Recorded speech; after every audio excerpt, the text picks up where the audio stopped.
Celebrating 4 years of talk like you've never heard it before, this is GabNet, the Great American Broadcast Network.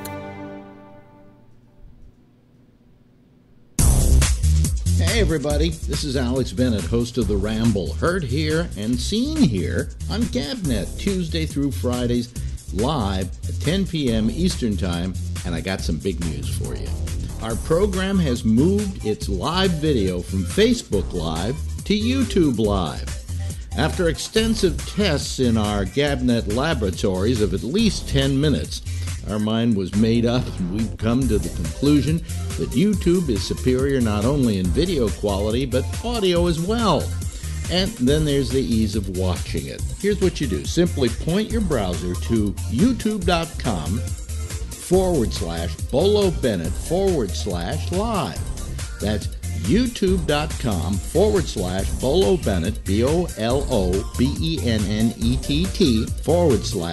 /live. And you're there. The player is waiting, and you do nothing, and when the show begins, so does the player. Couldn't be simpler. In fact, tag that page as a permanent tab on your browser, and you're ready to go. And if all of this is too vexing for you, well, just go to gabnet.net near showtime, and the player in the middle of the page will start to play when we're on. We're thrilled with the new quality our move has provided, and while you're there, would you do me a favor and please subscribe to our channel? No, I beg you to. Hey, listen to me, I'm groveling, okay? I know, it's pathetic. I'm sorry, I'm debasing myself, and I really shouldn't be.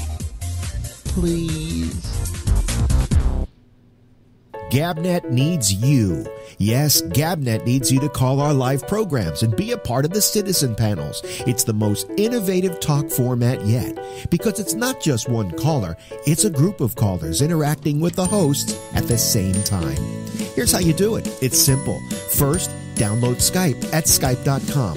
To install it, answer 4 simple questions: first name, last name, email address, and your choice of ID. Then launch Skype, go to Add Contacts, type in GabNet Live, and ask to be made a contact. Then you're ready to be on the citizen panel. If you're too lazy, well, you can always call on the phone at 347-352-0079. That's 347-352-0079. For all the information and a call button for Skype, log on to gabnet.net. At the bottom of the page, you'll find a video on how to call us and how to use GabNet. It couldn't be easier. It couldn't be more fun and exciting. We're new. We're different. But we need you to call. So for crying out loud, call, or we'll kill this dog. Don't worry, Fluffy. They won't let you die. I'm not kidding. Call or Fluffy gets it. Oopsie. Hi everybody, this is Alex Bennett, and I've had a long and interesting trip. It's called life. And for years, people have demanded that I write a book about it, and while I've been a writer, my main talent has always been that of a broadcaster. Over a year ago, I decided not to write the book, but using my best skill, I decided to tell it. It's called Life in the Passing Lane, and I described it as an audio biography. It's presented in 30-minute chapters, so it's easy to binge listen. And you can access it on the GabNet page by clicking on Life in the Passing Lane and going to a page with every single episode, plus some extras. If you want to access it on your mobile device, that's easy too. It's on iTunes. It's Life in the Passing Lane, an audio biography by me. I'm Alex Bennett. This is GabNet, the Great American Broadcast Network. Talk like you've never heard it before.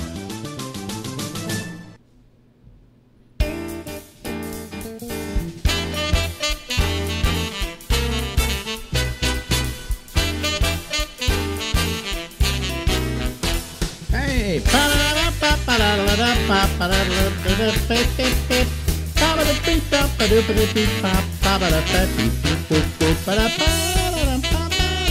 Hello, everybody.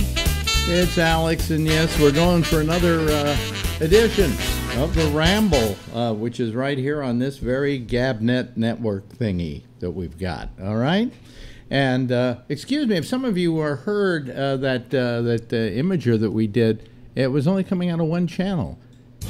I guess that's yeah. I guess I'll have to get rid of that one. Oh well, it's only coming out of one channel. It doesn't matter, right? Does it to you? I don't know if it does or not. Hey, listen, we got a guest to start off our program, and it's always a pleasure when I have the ability to talk with this person. Ladies and gentlemen, all the way from the lovely land of Oregon, where, let's see, pot is legal. You can kill yourself if you want to. Well, now be careful about that. That's end of life. Well, I mean, I suppose anybody can. What are they going to do if you accomplish it? But you're talking about death with dignity laws. Yeah. This is my ex-wife, Ronnie, and she lives in Oregon, which is a beautiful place. That's true. It doesn't get more beautiful than that, and unless you guess, of course, Harlem is more beautiful than Oregon. Yeah, right. If I go down a couple, but 6 blocks, I go to the park, and Central Park. It's a beautiful park, but it's not natural. It's a phony park. You've got real parks. Well, they're not parks. They're actually woods and hills with trees all over them. Yes. So. And yeah. It's very pretty here. It's not New York City. Yeah. So how's the old? See, she had a little touch of the pancreatic cancer. Just a little touch. A touch of the pancreatic cancer. No, I remember that line because I heard the story of little Richard once on why he couldn't make an appointment, and he used the excuse, "I've got a touch of the cancer." But so I always remember that line and use it in whatever situation I can apply it. But so how's the cancer going? Well, I seem to be cancer-free. The other side effect that nobody seemed to know about that put me in the hospital 2 different times for a week in April was an internal bleed. Yeah. And it took them 2 different tries to fix it, and then put a stent in, actually 2 stents. I thought stents were only for hearts, but it turns out they have other uses too. Yeah. And so I went for a follow-up visit. Oh, since then, did I tell you last time? I had gained oh dear, hold on a second. How do I make this stop? You just hang up on them. Yeah. Okay. That may happen again. I'm sorry. Where was I? Oh. Forgot. See, now there are 2 old people here, and when you say where was I, I have to remember. So I should have a 3rd person here to say where was I when she was. Anyway, I went to see the doctor who performed this thing to fix everything inside that would take care of the bleed and make everything better. And what I had to do after that is take blood thinners. And so did I tell you I had gained a new skill? That stabbing myself in the abdomen with a syringe twice a day? Yeah. Oh, God, is that no fun? And so yesterday, they did an ultrascan. Everything is working fine.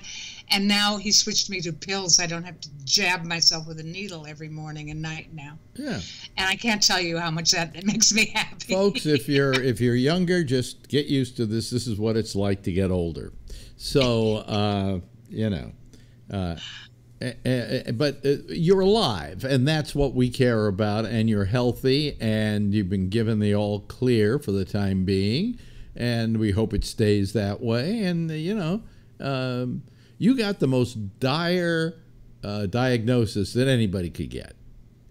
And not a good one. And here you sit today, cancer-free. This is it's a rare story when it comes to pancreatic cancer. Pancreatic cancer is one of those diseases where when you get it, they just say go home and say goodbye to everybody. You know, it probably was happening before, but it seems to me, since this happened to me and since I am better now and I like to just get on with life and not have to think about it too much, is that everywhere I turn, there are references to pancreatic cancer, most especially on television dramas. And they all use exactly the same line. Somebody says, "Where's Joe?" And the other person says, "Oh, Joe got pancreatic cancer. He's not coming back. He'll be dead in 2 months." Thanks a lot. Yeah. And, you know, and then there was a moment I was all stretched out on the gurney. They're taking me in to do all of this work that they're going to fix my bleed inside and insert the stents. And there are a whole lot of people in the room. You can't imagine how many people in the room for what is supposed to be pretty simple, because they didn't cut me open. They go through a little teeny hole in your side to do this. And some doctor I'd never seen before, if he introduced himself, I don't remember his name, he came up and started speaking to me about this procedure that was about to happen, and he seemed to not understand where it came from. So I said to him, you know, this all grew out of all of the surgery, the Whipple surgery from pancreatic cancer. But now they tell me I'm cancer-free. This guy, who I never met before, I don't know why he was in the room. He was not the surgeon. Right. He said, "Well, you know, it always comes back," as they put me to sleep. Oh, that's really good. That's great. Great Who does things like this? Next, we're going to give you a class on bedside manner. You know? You know, it always comes back. It doesn't always, but he's not wrong either. Well, it does sometimes. It's not back now. You look healthy. You look happy. You know, what could be better? I just didn't appreciate it at the last moment before they put me to sleep. Yeah, well, that's the way it is. It's but how many? There were a whole bunch of doctors there then watching this. And there were doctors and anesthesiologists and nurses and I don't know, all kinds of people, because it was a very special kind of surgery called interventional radiology. And they just make a little tiny hole wherever they need to go. Yeah. And teeny tiny hole. And then while they're manipulating their instruments through that teeny tiny hole, they're watching and following what they're doing on a screen that's about the size of, let's say the largest home TV screen. Yeah. Really huge. Yeah. And that's what they're doing. They're manipulating stuff inside your body, but they're watching what they're doing on their screen. You know what they should do? They should do is, as long as they've got this feed with this picture of what they're doing, there should be like a cable channel for that. No. I'll bet if you looked on YouTube, you could find all kinds of surgeries. I never tried. Have you? Yeah, well, I would imagine there is probably a channel where they show operations happening. In fact, maybe not live, but maybe, wait a minute. I think there is, because years ago I had a friend who had a satellite dish in the old days when you still had satellite dishes that, picked up all the networks and things like that and all the feeds that the networks were doing. And there was this one feed, I think, of operations by people. I would bet they don't do it live. I mean, what are you going to do if the patient, if they don't make it? I believe it was live, and we were fascinated by it. It was like our favorite channel. I mean, you weren't supposed to be getting all these channels, but people were with their satellite dishes. And so the ultimate reality show. Yeah. So why not? Everything else. Everything else is on TV. We have reality shows everywhere. One's called The White House. By the way, as long as because when Ronnie and I talk, excuse me, younger people, but fuck you. We're talking about stuff that's important to us. This whole new thing they've come out with, saying that Medicare is going to run out of money by 2026. I've just been wading through it all, yes. Yeah. And all I could think about was, didn't they steal that money from us a while back to pay for a war?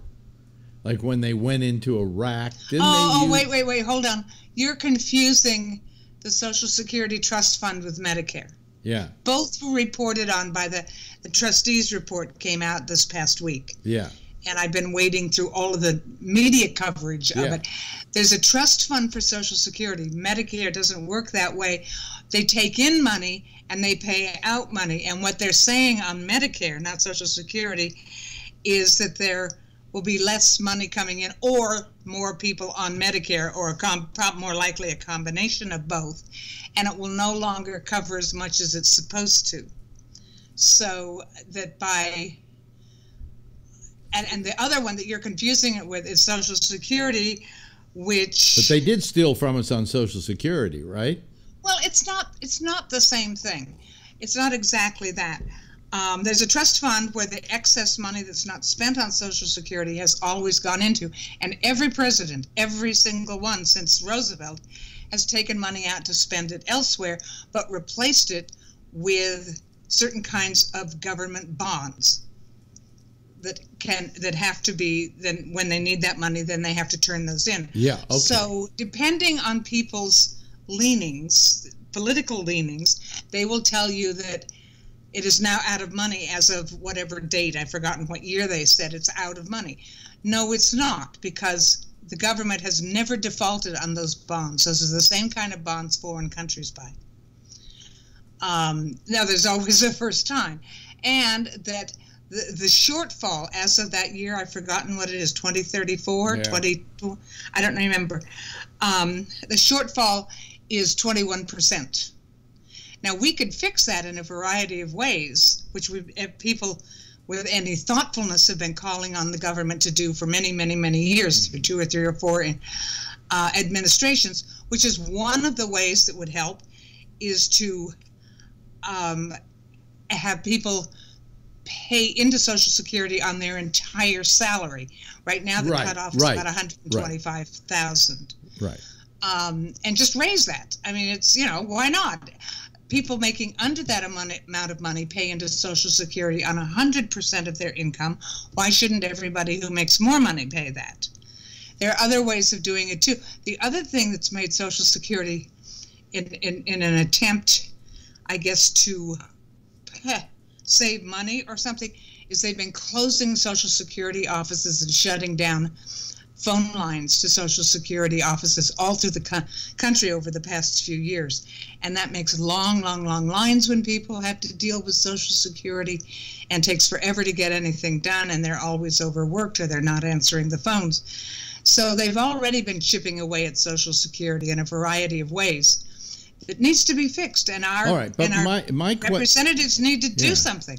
My question is this: had they never taken money out of the Social Security Trust Fund, there would probably be no money problem.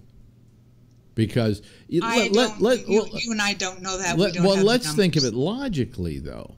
How long? But the money is there. I just explained to you how the money is there. Yeah. But apparently it isn't, because they keep having these dour descriptions that No. That's only how a certain political spectrum describes it. If you go to the other end of the spectrum, they understand more how it works, and they're not using it as as something to hammer everybody over the head with, because that's their excuse for, we have to get rid of Social Security.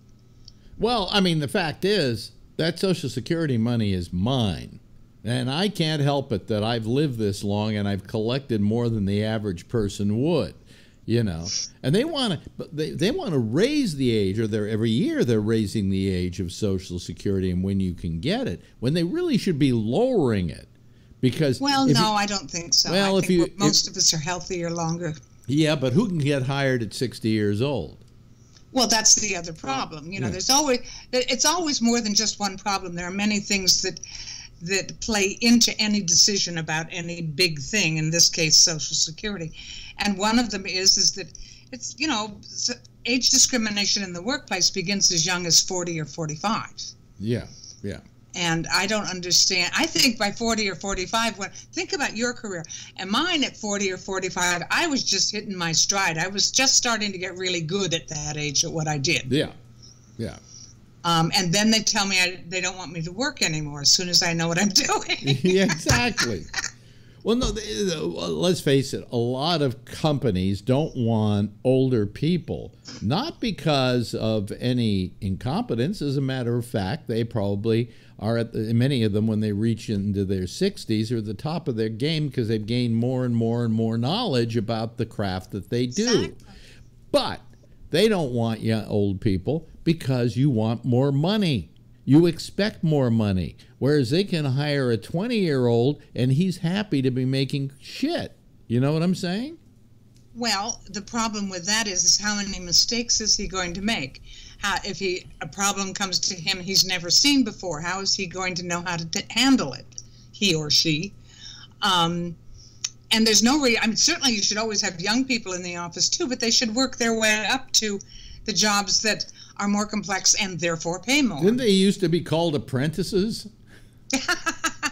Do we have? I wonder if there are any kind of jobs that take apprentices. Well, I think unions still have apprenticeships. Because you mean like plumbers, things like that? Yeah, because they figure that if they're going to be a union and they're going to guarantee to the person who is using a union plumber that they're getting a qualified plumber, that the people who want to become plumbers should serve an apprenticeship so they can learn the craft. You know what? They don't call them apprentices, but all of my doctors are at this big medical center that is a teaching medical center also. Yeah. And so when I was there yesterday, the doctor came in and he had a young man with him, and he said, "This is one of my students. Do you mind if he sits in with us?" And this has happened all through this year that I've spent way too much time with doctors at this medical center. And that's their apprenticeship. There's the physician that I had who did the original Whipple surgery a year ago. He would come and see me in the hospital room afterwards with about 4 or 5 people on his team. One of them had been working with him on learning how to do this kind of surgery for several years. And then they were kind of stepping stones down until one was introduced himself to me as it was his first day on the team. He was a new medical student or new medical intern. So there is an apprenticeship in the medical world. Well, they just don't call it that. There is an apprenticeship in the medical world that we all know about. It's called internship. That's basically an apprenticeship. And other kinds of learning. Yes. Yeah, but I mean, they're interns. And the interns, that's the reason why, and that's the reason why interns exist. But you know, I mean, it's amazing to me that older people are not considered hireable. I'll tell you where they're not hireable. This is really strange. Okay, you know, I used to work with comedians a lot, and I know comedy, and I know how comedy works. Although I'm not very good at it myself, but. I do know that the older you get, the better you get at that craft. And if you're a writer in Hollywood, writing sitcoms, I'm sorry, pal, you're out of work the minute you hit 40. Yes, that's what I mean. And by the way, it's as young as, I'm not necessarily in media or Hollywood, but age discrimination is known to start as early as 35 for women. Well, the point, and you're barely out of school by 35. The point I'm making basically is that, to me, being funny. To begin with, these people don't have to be seen, so nobody has to see the wrinkles. Okay, they sit in a room and they write. All right. So why is there age discrimination in that? I can see where there's age discrimination where you're physically seen and are presented to the public. I understand that. I've gone through it. I'm in the middle of it myself. But I don't understand in a job where nobody sees you why age should matter. Did you last longer in radio because it was radio and not television than you might have if it were television? I lasted longer in radio because I was stupid and didn't give up. You know, aside from jokes, well, I just so love the business. If your show had been on television, do you think you would have lasted as long as you did on radio for the reasons we're talking about today? Okay, I did television, but I found as the years went on, I did less and less television. I was asked to do less and less television. But I won my 2 Emmys, I think, after I was 50. But so you're saying it didn't matter? I would say that it mattered in radio, yeah. But you know where it fell apart? I think that, I was let go 5 years ago or so at Sirius XM, and I honestly believe it was because of my age. They had me sign something saying I would not claim age discrimination. And I said, this is age discrimination in and of itself, having me sign this thing for age discrimination. Did you sign it? I had to in order to get my, what do they call it? I had 16 weeks worth of money. Severance, okay. I wonder if that's legal. I don't think it would hold up in court if I decided to sue them, okay. But all I'm saying is I felt it was age discrimination. I felt that my age was a problem, and it played largely into their decision to get rid of me. But I can't prove it. No, you never can. And also they've weakened the EEOC, which is the agency which deals with age discrimination in the workplace. So their regulations have been kind of washed away. They're not as strong as they used to be. Plus, if an employee who thinks that they've been discriminated against, whether it's age or anything else, wants to bring suit, he's paying somebody $500, $800, who knows these days how many hundreds of dollars an hour for an attorney, where corporations have attorneys. They can spend as much time on this stuff as they want. It's not costing them anything. Right. So just on money alone, the corporations are way ahead of the employee and have the wherewithal to follow to stretch it out for as long as they want. Well, here's the thing. This is what I was saying. You were saying like I was in radio, so it didn't matter what I looked like. It didn't matter how old I was. It just mattered whether the audience enjoyed what I did or not, and that's true. Exactly. But that's not true for the people that I work for who see me every day and they see me getting older. Okay? Right. And yes, absolutely. And they're the ones that make the decision of whether I'm going to work there or not. Yes. Did it affect my performance? Not in the least. I mean, I think my performance has diminished over the years, my abilities a little bit. But tell me how you think. Tell me what's changed that's not as good as it was before. Memory. To begin with, I know all about that. No, but when you're doing a talk show, you have to remember stuff. It gets to a point now where I look at my wife and I say, "What's the name of that actor?" And she goes, "I don't know."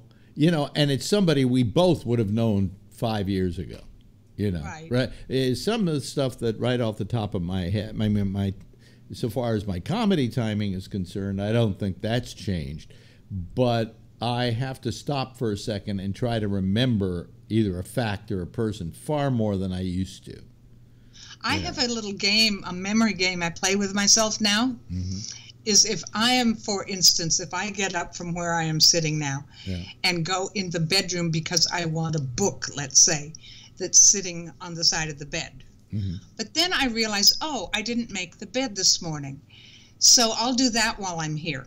So I make the bed, and my little game is, let's see if I remember to take the book with me when I leave the bedroom.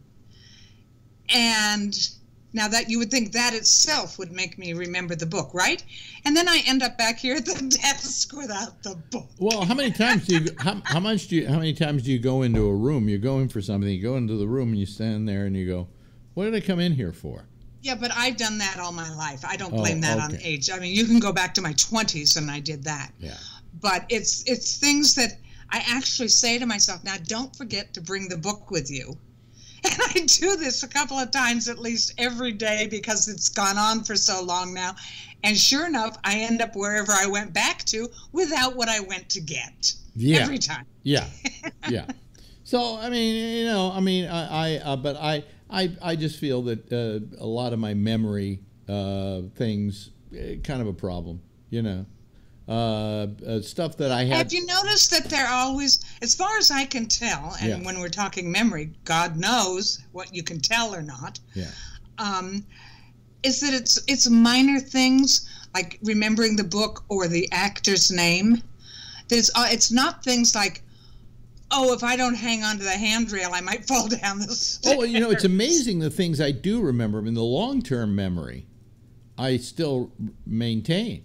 I mean, that's well known. It's well known that it's easier for old people to remember things from their past, from their long ago past, than it is to remember what you had for breakfast yesterday morning. Like, I'll tell you what I have forgotten very recently was who was president of the United States, but that was a good thing. So, you know. I could have a whole lot to say on that, but maybe not today. Well, you know, I mean, we are living in a banana republic. This is what it's like to live in a banana republic, you know, where the dictator says, I can do anything I goddamn want to do, and you can't stop me. Hey, after yesterday, God, his father must have treated him like shit for him to turn out this way. Yesterday, when President Trump canceled the sports celebration and decided to have a celebration of America in between, have you this morning online seen all the compilations of all the times he's been on camera singing one of the patriotic songs of America, the national anthem, and he doesn't know the words? He doesn't know the words. Exactly. Well, you know, I have a guy on our show every night. His name is Phil, and he really feels that you should stand for the national anthem, blah, blah, blah, blah, blah. And I go, okay, sing it for me. And he couldn't. He didn't know the words? Didn't know the words, was afraid to. I said, don't even sing it for me. Say it for me. And he couldn't do it. You know, so come on. You know, if you really love that fucking stupid song, and it is a stupid song, it's not one of the better songs we could have picked as our national anthem. It's okay. Who cares? Yeah, it was 1936. Fine. That's when we got it, you know. But and it's perfectly fine. There's nothing wrong with it. You know, well, it was before Francis Scott Key wrote a poem. It was a beer hall drinking song called Anacreon in Heaven. I don't mind that. That's all right. What I do mind is that it's what he's made of that, because some football players were protesting something that had nothing to do with patriotism. By the way, that particular team, nobody ever kneeled or didn't honor the national anthem when it was played during their entire season. So he had no reason to pick on them. It's it's a weird world we live in now. And he sat there disparaging them, you know, like they were unpatriotic and so on. Not once did anybody for that team, Philadelphia I believe it was, take the knee. Not once did they stay in the locker room. They were all out there, hands on their chests when the national anthem was playing. And yet that's the team he disparaged. He disinvited them because he knew they weren't going to show up. Right. There weren't enough of them to make a party. It's the same reason he wrote a letter to Kim Jong-un, because he was afraid Kim Jong-un was going to cancel the summit. So he wrote the letter as a preemptive strike so he wouldn't look bad. I read an opinion piece somewhere. I've forgotten what it was about. It doesn't matter. But it started out, our snowflake president. President Snowflake. Yes. Oh, I love that. I love Perfect. that. I love that. Hey, listen, I just looked. We've run over the normal time that We've run over time, yes. We've run over time, and we could go on forever. But you know, nobody does. No. What's in this box that I can see on the screen of you that says Alex Bennett on it, down in the lower left corner? That's probably, do you see my picture moving?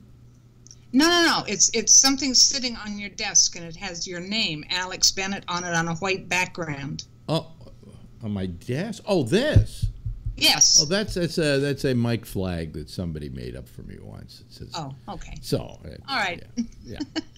Well, so I'll see you in a couple of weeks. Hey, absolutely. Nothing like talking to an ex-wife, you know. It makes you feel as though life has resolved itself, you know. Come full circle, circle. I've known you longer than anybody. I think than anybody else alive. I would say that's true. I had just quickly, I had a woman I knew who I knew when she was 11 years old and I was like 16 or 17.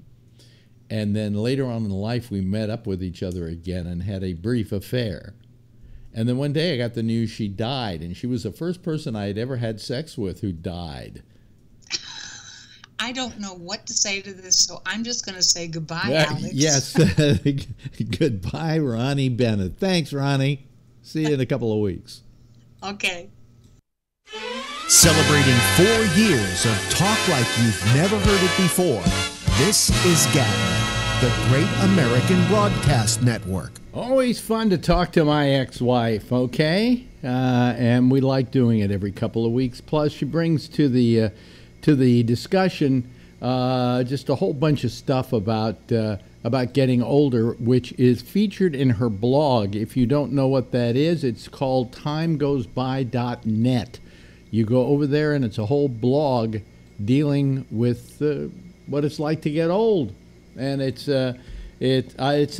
good reading. She's a really good writer, and so anyway, let me get my mic set up right here. By the way, this is gonna be a Phil-free night, so you know you can call if you don't and if nobody calls, hey, I go to sleep early. What the hell? I'm giving myself that option if I don't hear from anybody. Anyway, our numbers, the way to call is all over there at gabnet.net. You can go over there on the right-hand side of the page. Tells you about all the stuff with Skype and the numbers and their links to getting Skype and to calling us directly. And at the very bottom, there's even a phone number for you people out there who are Luddites who don't want to use Skype and just want to use your telephone. Go right ahead. You can do that too. Check it out. Just check it out. Anyway, let me see here. Yeah. While I'm waiting for people to call, I today put an end to the news break thing that I was doing every day. And the main reason is that when I first started doing it, the reaction was phenomenal. I mean, the numbers we were getting of people watching it were quite substantial, far more than I ever get here. And while it probably still remains okay, it wasn't enough to take out the many hours. It takes more actually to prepare that 6-minute, 7-minute newscast that I was doing than it takes to do this whole show every night. Okay, and so I pretty much decided that if I kept seeing the numbers going down and down and down and down and down, and finally I just it put me so off that I just said, that's it. If what happens is you start something, people like it, then they take it for granted and they don't check in with it every day. And I made it very easy. I mean, most of the time it was never over, say, 7 minutes, something like that. And I just decided to put a bullet through its head. I may bring it back at some point. I don't know, but we'll see what happens with that. But for the time being, the news break thing is a thing of the past.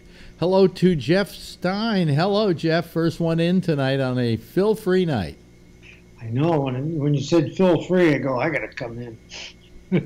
Yeah. That's a good place to start. Right. But I was listening to your news a little bit today, and then I realized you're canceling it. That's too bad. Yeah. Well, I just decided it was more work than, if I were getting the kind of people, the amount of people I was getting when I first started it, I would have kept it going. But and it's still a lot of people, a substantial amount of people, but it really chops into my day. So it has to be worth it for me to do it. Okay. And it just wasn't worth it for me to do it. I always have had to work around things, because during the day I also do interviews with people like I did with my wife. And so I have to kind of do it at a time so it was something, as I say, that I'd be willing to do and do every day with great relish if I felt that it was building an audience. But instead I just saw it the audience was kind of drifting away. And so we had a couple of hundred people a day who were watching it. And while in internet terms, I suppose that's good, You know, I mean, I find less people watching this, but this doesn't impinge on my life quite as much as the news break did. I know you find it hard to think that a 6-minute show is going to be more trouble to put together than this show.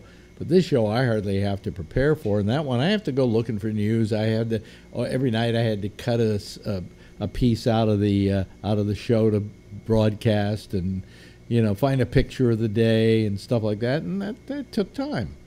And as I say, I wouldn't mind doing it if it were getting me an increasingly larger number of people, but it wasn't. So goodbye, bullet through the head. Hello, Patrick. Hola. How are you today? You had a doctor's appointment today, right? Yep. How'd that go? Yeah, I think I told you I have a sore on the heel of my foot that we're healing up. Yeah. And it was just a checkup on that, and they do a debriding, which is they scrape off all the dead skin or whatever it might be. Go ahead. I can't feel it, but it's not pleasant, I'm sure. But so it's just a quick half-hour visit. But the only time I could get in to see them was my appointment was at 7:30 in the morning. And of course, this is the only doctor that I've ever had over all of the years that I get there, I wasn't seen until 20 after 8. Normally that doesn't happen to me. Normally I get there, my appointment's at 8:30, they're in there at 8:35. So, I mean, this one, at least the nurses that I had, there were 2 guys, they were Star Wars fans. So they were in and out, and we were discussing Star Wars. Yeah, well, that's wonderful. I have a urologist that every time I go to see him, it's like a 2 o'clock appointment. I don't see him till 3. Yeah. And I'm going, look, just don't make an appointment with me for 2 o'clock. And if I show up at 3 saying, hey, he won't take me before 3, they'll go, where were you? You didn't show up on time. What, so I could sit here and wait in this, was a rather dreary waiting room? Yeah. He doesn't even have good magazines. I bring a book whenever I go to any doctor, no matter if it's one that's on time or not. I just take a book with me, period. Yeah. Well, then again, I've never been in love with my urologist, so, Here comes Brian Ludwig. Where I wonder, is he at home? Is he out on the road? Where are you, Brian? I'm at the house. Oh, okay. We're waiting for your picture to come in. There we go. There we go. Oh, well, it was there for a second. And we're getting slap back. Let me see here if I can get rid of it. There we go. Is it gone? Yeah, it's gone now. But there we go. I used to have a doctor who would always be the same situation where you get there at I don't know, 11 o'clock, and the guy's not, it's like a half an hour, 45 minutes, and you're just sitting there. So I just decided that instead of the next time I come in, I half an hour later. And at the beginning, he never said anything. And he was still later than that.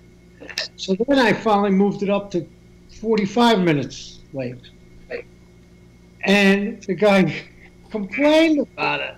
He goes, why did you get here on time?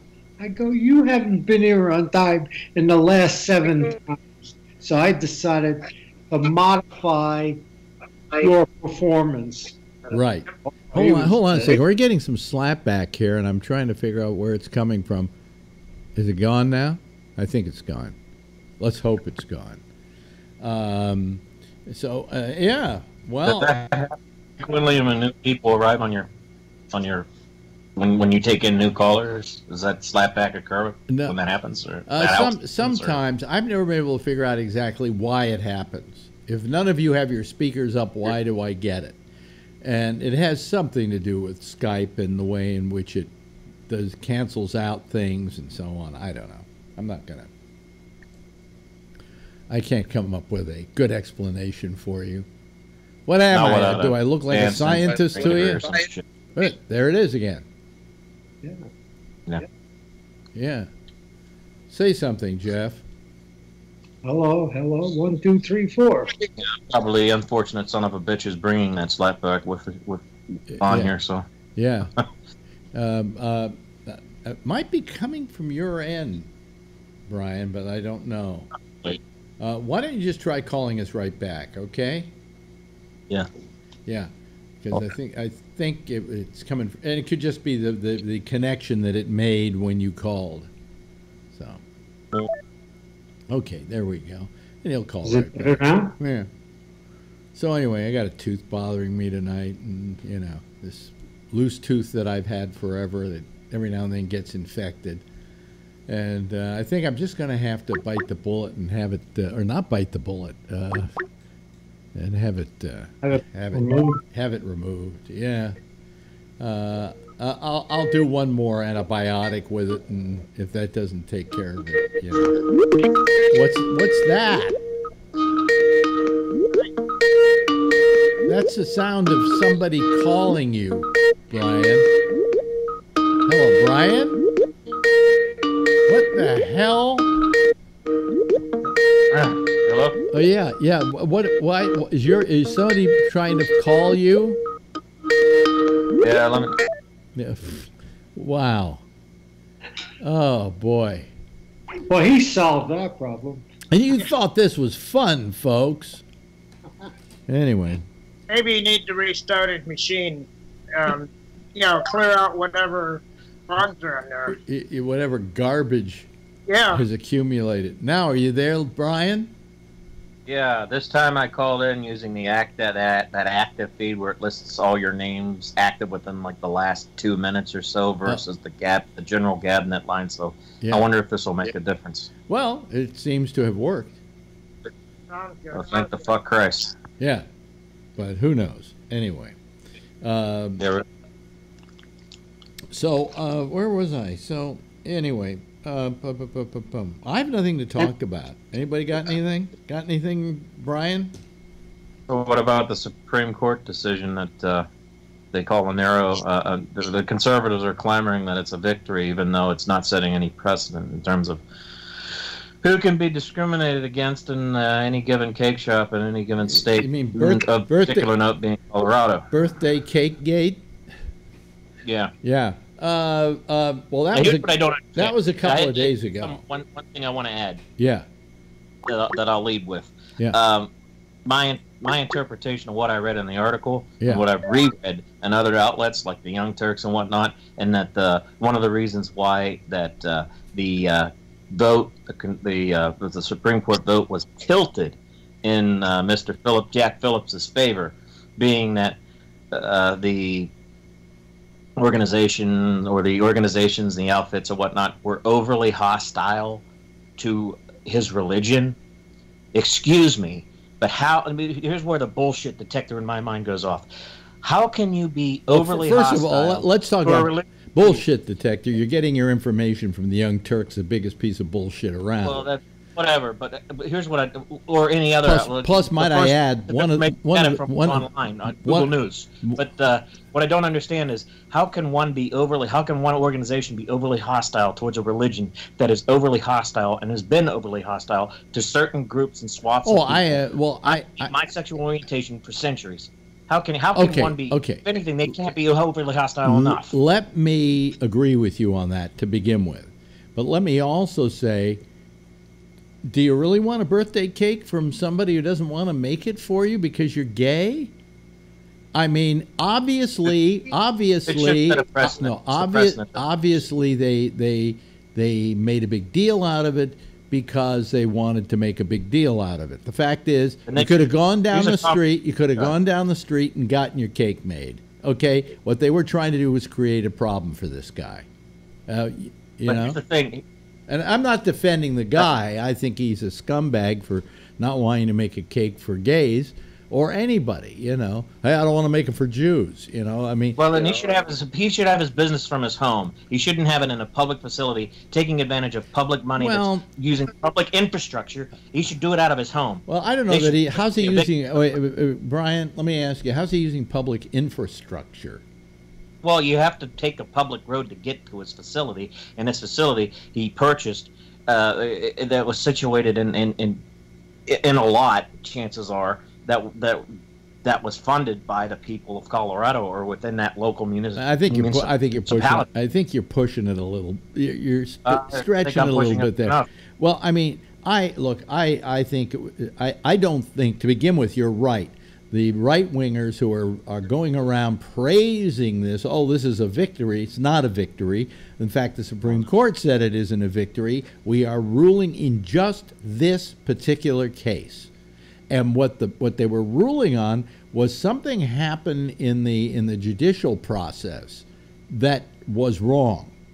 And this guy got the wrong end of the deal in that. It was some court or something that wouldn't listen to something. And so they said it's not an overall overreaching decision we're making here. It's just this particular situation and all the legal ramifications of what went on. Yes, Patrick. I mean, you said it. Go down the street, go get another. Go to a different baker. And the other thing is, who's paying taxes on that?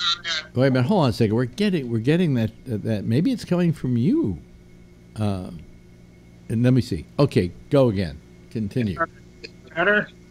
No, jeez almighty. Is that humming sound I'm hearing? No, it's not a humming sound. It's what we call slap back. Anyway, keep going, Patrick. Let's see if it comes back. Kevin joined us, by the way, so it might be coming from him now. Who knows? Who? From Kevin Stock from California? No, Kevin. It was happening before Kevin came online. Yeah, it's probably me then. Who knows? No, maybe it's not you. It might be Patrick has a slight problem. But keep going, Patrick. Okay. So then the other thing that I would say is, as a private business, they should have the ability to... Patrick, do me a favor. You hang up and recall in, okay? Let's see if that's the problem. I'm trying to figure out where the slapback is coming from. Usually I can get rid of it by just killing the audio from you guys for, about 10 seconds. Here comes Patrick again. Are you there, Patrick? Better? No. Just let him make his point. I mean, it's a valid point, but... Okay. Continue with what you were saying. And I may have to get rid of the audio for a second or two here, but go ahead. All right. I can hear myself now. Anyway, you should be able to decide who it is that he wants to bake a cake for, even though it's a shitty business decision. But the argument that I would have is, should a black-run business be forced to make a cake with a Confederate battle flag? Or should a Jewish-run bakery be forced to make a cake for a local white supremacy? Oh, suppose the guy comes in and says, I want a swastika on a cake. That's a very good point you're making. It's a bad business decision on that baker's part, because with being all over the country now, it's a hell of a business to be in. Yeah. Be able to make wedding cakes. I mean, hold on a second. We're getting the slapback thing. It's just so bad. Okay, look, we're process of elimination. Jeff, hang up and call back, will you? Okay. Okay. Let's see what happens. Maybe it's something there. Who knows? I have no idea how you cure the problem in particular. Yeah, I kind of waited till I called up because you guys were going through each one, and there was no particular one it was coming from. Yeah. It might be just Skype. Jeff is having trouble hanging up here. There we go. So talk, Patrick. Okay. Yeah. Now you're fine. Keep going. Check 1 2 1 2. Check 1 2 1 2. No, it's still happening. Damn I it. think it. Hello? I can't hear it from me, but Wow. you guys hear it? No, it's not happening. God skips every now and then on my end, but I just deal with It's it. not happening Fuck it. with you, and it's happening slightly with Patrick. Say something, Patrick. Hello? Yeah. Wow, that's where it's coming from, but I don't understand why. You know, makes no sense at all. Yeah, because I heard it with Brian, but it went away when Brian re-hung up after that second time. Yeah, but you know, who knows what it is? That's weird. Oh boy, It's Skype. It's Skype. Yep. You rolled Yep, the yep, dice yep. and you got a dildo. Oh well, it happens. Yeah, yeah. It does get annoying though. Well, hold on a second. Mute yourself a second, Patrick. What do you want me to do? Mute yourself. Just mute yourself. Okay. Now talk to me, Jeff. Say hello. Hello. Kevin, this say anybody? hello. Hello. Yeah. No, you're fine. It's fine. I'm not getting any slap back. What's that? That was that call noise again. Yeah. Yeah. I Patrick. think Skype's going wacko. Patrick, talk to us. Turn You're on on mute again. Unmute yourself. Wait a minute. Hold on a second. He's unmuting himself. Oh, there's your cat, Kevin. I see your cat. We can't hear you now.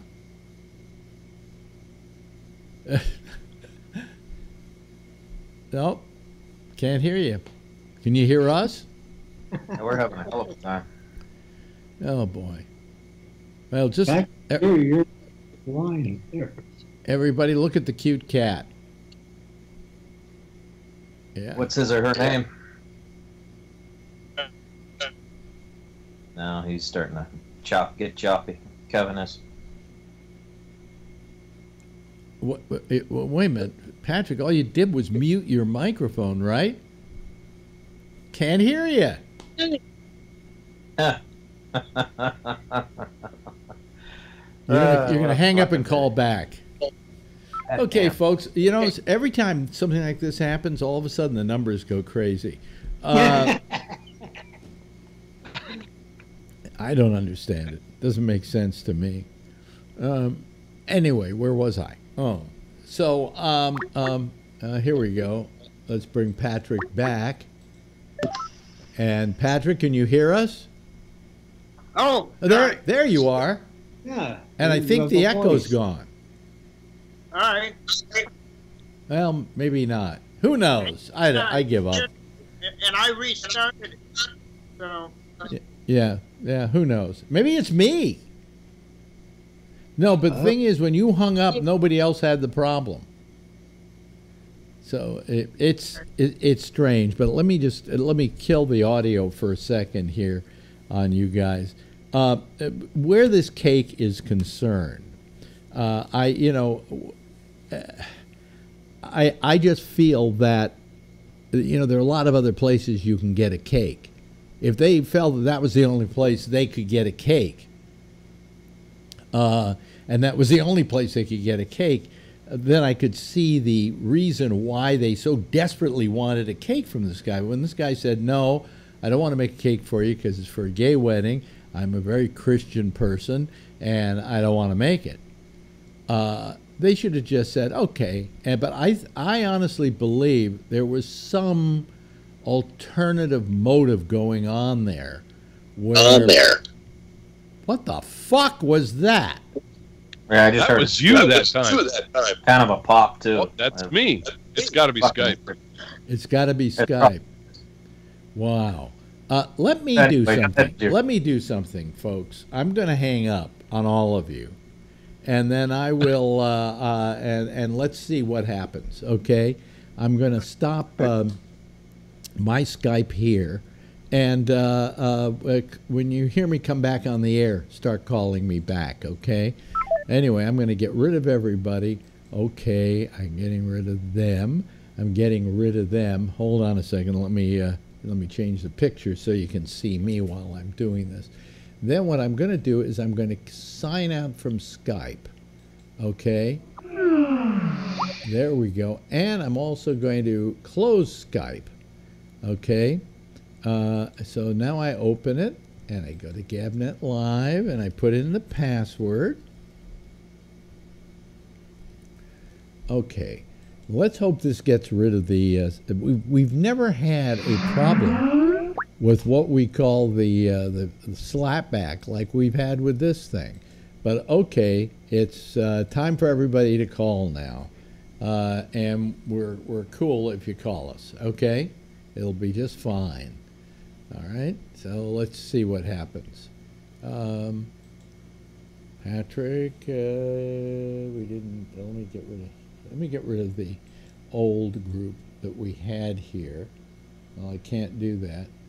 So let me go. No, okay. All right. Well, anyway, guys, you can start calling me and let's see what happens. Oh, boy. This is nuts. Okay. Yeah. Hello, Patrick. I have to say this. Yeah. When I was listening to you on TuneIn, yeah, you sound fine to me now, and I sound fine. I don't hear anything, but yeah. It sounded like there was wind behind you. Really? Oh, no, there is an air conditioner on in here. So, that may be what you heard. Let me see here. There's Jeff, and Brian is there, and we're probably going to wait for Kevin in a second. Talk to me now, Patrick. Hello? We got the slapback again. Yeah. It wasn't when it went by. When I just called in, yeah. it didn't happen with just and yeah. Talk to me, Brian. Jeff and Kevin and I were talking briefly after you had hung up, and we could hear each other fine. Clear as day. Yeah, and Jeff, you sound fine, Jeff. Yeah, let's see. Am I okay now? Yeah. Well, wait a minute. No, see, you get a little slap back. Okay, I'm going to say again. 1, 2, 3, yeah. 4, yeah. 5. Well, by the way, the numbers are going up like crazy. People love it when we have technical problems. I don't understand it. Jump on board an armchair general as to what the resolution could be. Yeah, yeah. Well, we'll bear with. It seems Patrick gets the worst slapback for some reason. Now it could be his area, and it could be the way that certain areas servers get the dildo. Yeah, I mean it could be that I'm sure that there's a method Skype has in which they dole out the various signals to various people, and it could be in his area. They said, "Let's fuck with the crippled kid." Yeah, I was just gonna say, yes. You will fuck you. Here we'll dildo you. Yeah. We'll dick you, and yes, Patrick. Old Echo pal, go ahead. I'll make my statement slowly, like this. Yeah. Okay. I understand the gentleman that owned the cake offered a number of cakes, but didn't want to make one specifically for them. So he did not deny selling them a cake. It was that he did not get to create one. I see. That's my understanding. Yeah. Okay. I mean, that could be. If that's the case, then it was just he didn't want to make it for them. I mean, I just think that this is a guy who I wouldn't go to have him make my cake. Not if I knew that he did that, and I have the option. There are other cake people in that town who are probably just as good as he is. I saw the cake he made, and it was nice, but it wasn't, wasn't of the artistry that he purported it to be. I just think this was a confluence. I can't believe that these two gay guys was it gay guys or was it lesbians? It was gay guys, right? Gay guys. Yeah.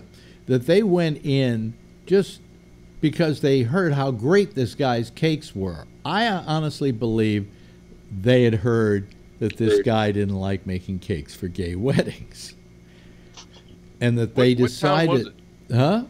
What are you holding up there, Jeff? I'm sex. My new cake. Your new Trump suck. Oh, I see. Okay. Well, you don't have a problem getting that made. I want to see if I'm going to be able to say Jeff, that. Hey Jeff, what does Trump suck? Cake batter? Buttercream? What color would you like? What flavor? Yeah. In his case, it'd be brown because of all the shit that comes out But of his I mouth. can't believe that somebody didn't want to make a case out of this. You know, because otherwise, if I were gay and I was told, "Hey, I'm not going to make a cake for a gay wedding," I'd be upset. I would say, "Well, how dare you? That's really very un-American, and you're not a true Christian." I might argue with him about it, but then I'll walk out and go down the street and get my cake made somewhere else. I think somebody wanted to make a case out of this. I think they had heard this guy was not making cakes for gay weddings, you know. But where was it again, Alex? I can't remember. Colorado or someplace like that. Yeah. Oh, was it it was the one in Colorado? That whole. Okay, Yeah. I didn't know it was that same issue. Yeah. No. Okay. Yeah. Yes, Patrick. I just wonder if there was a black-owned business, if there would have been a case made and gone all the way to the Supreme Court. Before this whole issue with Skype occurred, I was gonna answer your question, Patrick, directly. Yeah, to be ideologically consistent, yeah, they should, make the Confederate memorabilia, make the fucking swastika or whatever. You're in a building that's in some way, shape, or form subsidized by taxpayers. If you have grounds, if you have if you're offended by it, and you want to practice and you refuse these services based on your beliefs or your upbringing, then your business should be run from your house. But you see, I disagree with you, Brian, because people don't run businesses from their houses. They don't have their cake company at their home. In most cases, they have it in a store somewhere. And all stores, all property, even his home, is served by roads which were created by the people, okay? So to say that the store is any different than his home and that he would be any less egregious in using his home than in using a store that he front that he bought or rents or whatever, I think it does. You don't make a good case there. Yes, Patrick. And he paid whether he owns what? He pays taxes. Okay. And damn, it's flatback. Yeah. So if you use that argument, you got the signs that say we refuse the right to serve anyone or whatever. No shoes, no shirts, no service. But it doesn't stop somebody from a gay person opening up a cake place and saying to a straight couple, "We ain't gonna make a cake for you," and I would encourage that. Right. Why not reverse it? Yeah, but I agree with you. I mean, would you go in and ask a Jewish baker to make a cake with a swastika on it? No. Yeah, I wouldn't. If I was going into a gay bakery, but if he didn't, that's and why. They turned around, but you see, that's why I think told me I'm not going to make it you because you're straight. I would say okay. I think that's why the Supreme Court said that this case, it was only in this case, and this is not a general ruling that that you can refuse service to somebody because they're gay, that it was based upon this case, and it had a lot to do with what happened in the lower courts and the way they handled it. And I think the reason they said that is for exactly the reason you're mentioning right now, Kevin, or that we have been mentioning, that suppose a Jew is being asked to make a swastika cake, but that one would be a different case altogether. So the idea that this case set a precedent, it didn't. In fact, the court went out of their way to say it doesn't. Yeah, that's too bad for them. Chicken shit court that they are. It should have been. It should have been precedent setting. Yeah. Careers could have been made and careers could have been broken, but these chicken shit, spineless, cocksucking court justices hid behind their little robes and made that chicken shit argument that it wasn't going to set a precedent. Well, well, I don't know. There were, if they were chicken shit, I think it was out of the 7 or something, it was 6 of them that agreed on this thing. Yes, Patrick.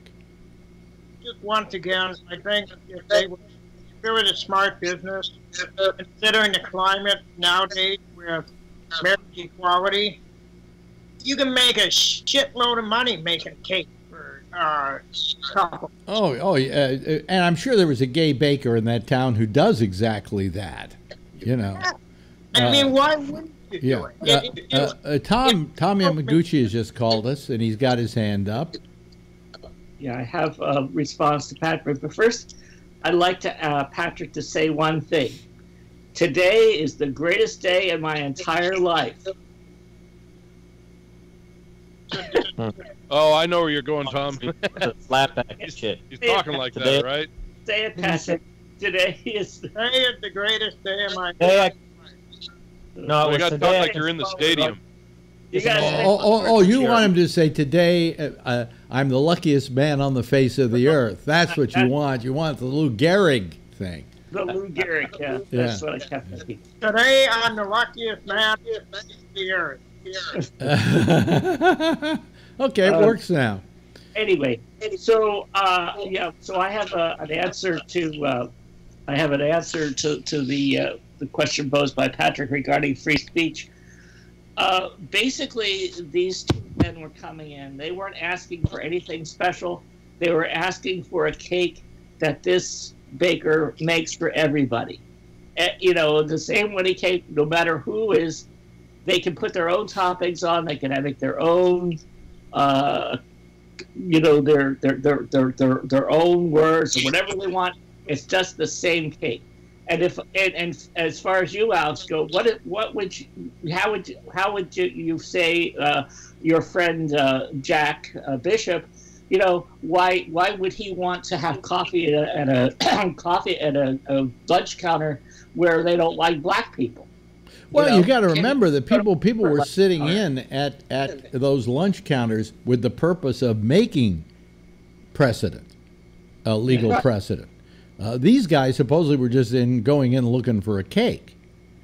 So I think there was a larger story behind it. I think that there were some gay groups or whatever who said, okay, now you're going to go in and you're going to ask for the cake. He's going to refuse you, and then we're going to file suit against him. Yeah, and that's very possible. I mean, there are people that go and to businesses to see whether they're ADA accessible, and if they have problems, then they sue them. I mean, this thing's happened. But I'm just saying, just to say that, well, why don't they just go to a different baker? It's the I was asking the question, why didn't they? Okay. Because my inclination is if I wasn't out to set a court precedent or anything like that, I would just give the guy the finger and turn around and walk out and go get my cake elsewhere. There was a reason why they made a situation out of this. I honestly believe there was more to it than just the fact that they just happened to go to this one guy and ask him to make a cake because they probably had heard he had turned down other people to do it. Yeah, and you might be right. I don't know. They might have been trying to make a test case out. But regardless... And by the way, this does not mitigate the fact that the guy's a fucking asshole. But, I don't know the guy personally. I don't know. But I'm just saying that just to make the argument, why didn't they just go to someone else? I mean, that's what, that's goes back to the civil rights movement. I mean, why don't you just go to lunch counter? It's the principle of the thing. Yeah. Well, I mean, of course it's the principle of the thing, but what I'm saying is that this was made into a major case, and they did have options, but they didn't want those options. They wanted to be turned down by this guy. I'm just saying, I learned something years ago from a guy by the name of John Scopes, who I got to know. And this was a guy who was involved in one of the most famous trials ever in the South, the Scopes monkey trial, about whether you could teach evolution in the schools or not. And I got to know him. And because I was in Houston and I heard that he was available, and I had him on. I interviewed him because, hey, what a piece of history, you know. I'd love for you to upload that interview. I don't even have a copy of it. But I said to him, I said, so you were teaching evolution in the school, and they came in and they busted you for teaching in the school. He said, well, that's not exactly how it went. I said, how did it go? He said, there was an ad in the paper saying we're looking for a teacher who would like to try to test the evolution statutes in the state of Tennessee. And they said, and we will give you a trip to South America for a vacation if you will just stand trial for this, somebody. And so he answered the ad. And I said, did you ever teach evolution in your class? He says, I was a gym teacher. He said, I did do substituting to other teachers, and maybe at some point I did, but I said that I did, they said that I did, because I was a test case that the ACLU was setting up to test the statute in Tennessee. And from that, I learned something very important. I mean, he said as years went on, he became a strong advocate against for teaching, Darwinism in the schools, and he became a kind of a hero for this whole thing, as I think well he should. But it wasn't like he was going to face 10 years in jail or anything like that. And the ACLU took very good care of him. They gave him that trip to South America. I think he got a little bit of money for the whole thing. And that's when I learned that a lot of times you just set these things up so you can then try and set a precedent. Yes, Tom. Yeah, well, then look at Rosa Parks. I mean, let's face it, she didn't just happen to be getting on a bus one day and decided she was too tired to stand. I mean, that was a test case. I mean, that made a nice story to go with it. What you're saying is Rosa Parks probably wasn't as much a victim as we'd like to believe. I mean, she was a victim, obviously. No. It's not that at all. It's just that was intentional. That was planned. It wasn't just something that happened. Right. It was a test case. And what's wrong with that? There's nothing wrong with it. But all I'm saying is this guy, this asshole, got caught in the middle of it. They picked on him because they knew he existed, and that he probably, I bet he hadn't made cakes before for gay couples. What happens if you don't shine a light on the cockroach? The cockroach just continues doing what the cockroach does, which is laying eggs and festering poison and spreading it around for other people to, unfortunately, imbibe in. But those two people, assuming, of course, your speculation is correct, Alex, they shone a light to that motherfucker. Yeah, well, we got to see him for what he actually is. We do have laws that you do not have the right to refuse service to people, and I think that came out of the whole civil rights thing. I mean, interstate commerce, huh? There's some laws about it where you this whole idea that we refuse the right to we retain the right to refuse service to anybody is not enforceable, and you really can't do that. No, not true. Not true? Go ahead. No, it's just that you can't enforce in terms of violating someone's civil rights in terms of race or sex. Discrimination, right? Yeah, I mean, it's what's known as the suspect class. I mean, if a Nazi comes in and says, "I'm sorry, I don't serve Nazis," that's one thing, especially if he wants you to make you a Nazi cake. But if a black person comes in or a gay person comes in, he says, "I'm sorry, I don't like it. You'll get on my store. I don't serve you people." I mean, that's a different circumstance entirely. As I said, it's a group of people who have traditionally faced discrimination. But I think I think that an appropriate handling of the situation is that you just go, okay, you don't want to make cakes for gay people? We'll just tell every gay person we know not to come here to buy any pastry, you know, because obviously he's going to matter. Huh? Or straight ally for that matter. Yeah. But what's his name? Tom Yamaguchi? Is that Yamaguchi? Yeah. Yeah. But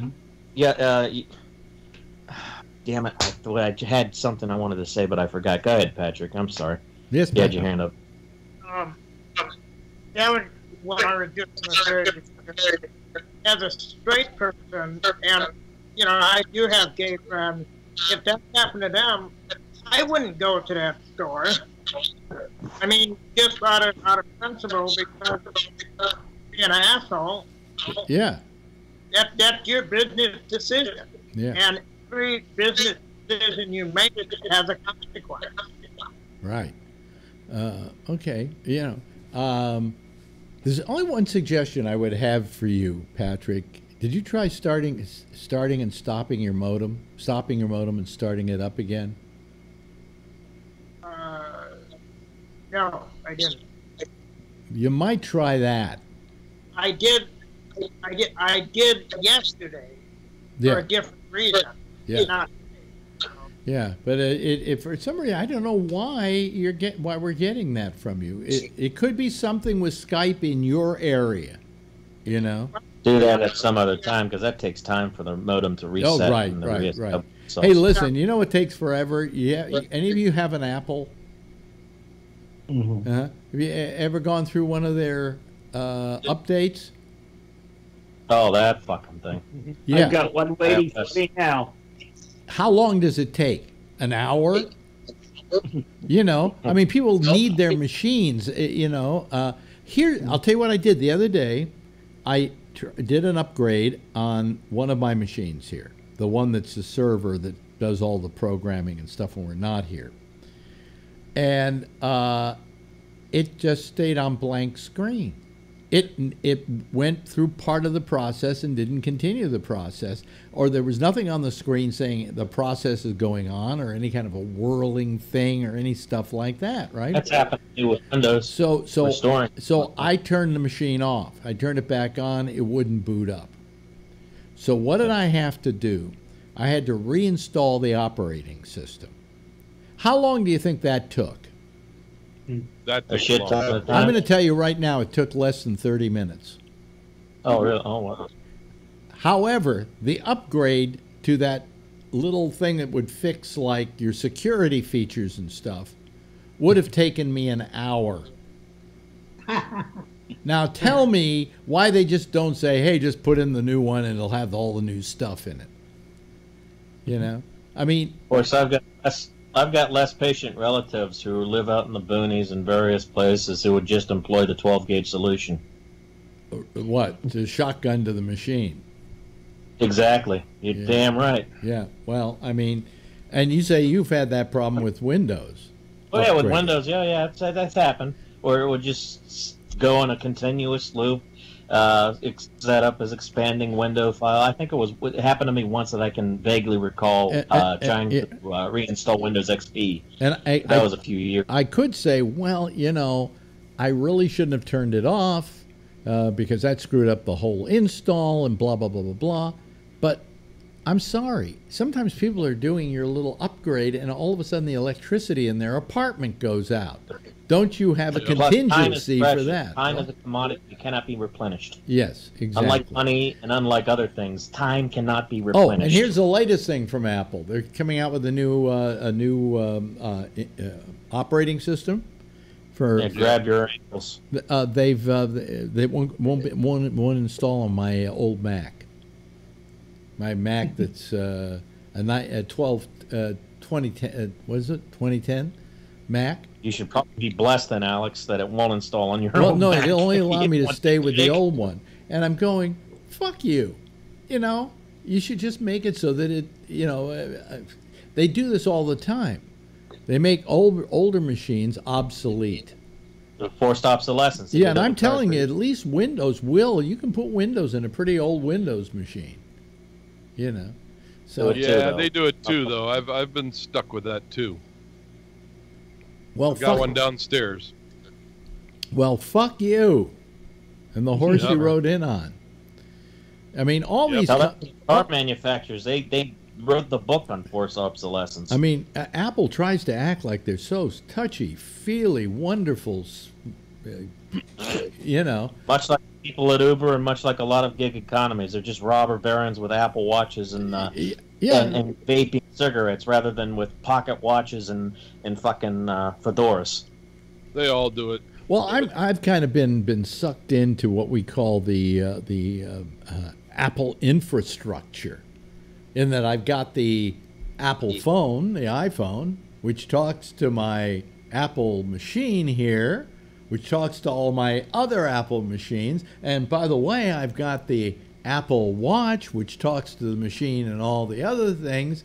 And if at some point I say, well, you know, I really don't want this fucking iPhone anymore because that new Samsung looks terrific, I'm out of the ecostructure. Android has its own problems, but I think Android is marginally better than the iOS operating system, not by a wide margin. But here's the thing. You all like apples? Well, fuck it. Me being the contrarian-minded motherfucker that I am, I like oranges. Yeah, well, right. But the thing is, the problem with Apple is being in their infrastructure is their infrastructure is a much more expensive infrastructure than the Android infrastructure. I can buy Samsungs for, you know, $99. Try and get an iPhone for anything under, like, what is it, under $800 now? Yeah, Tim Cook won't allow it. I mean, Tim Cook. Well, you know what? The one thing that I like about Apple, and the reason I went to Apple, is because I have never had a virus problem. You know what? Always got issues with viruses and everything else in the Windows environment. You know why? It isn't because apples are so wonderfully made and impervious to. It cost me a little bit more money, but I've never had a virus. I know, but the reason why is it's not that apples are impervious to viruses.